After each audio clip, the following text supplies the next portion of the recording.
ചന്ദ്രോദയത്തിന്റെ കാന്തിയാണ് അവൾ ചാരുറ്റ താരുണ്യ രാഗമാണ്.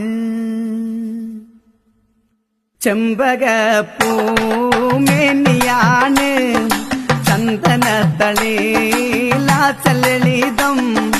ചന്ദ്രോദയത്തിന്റെ കാന്തിയാണ് അവൾ ചാരുറ്റ താരുണ്യ രാഗമാണ്. ചെമ്പകപ്പൂമേനിയാണ് ചന്ദനത്തളിലാചലളിതം. ചന്ദ്രോദയത്തിന്റെ കാന്തിയാണ് അവൾ ചാരുറ്റ താരുണ്യ രാഗമാണ്. ചെമ്പകപ്പൂ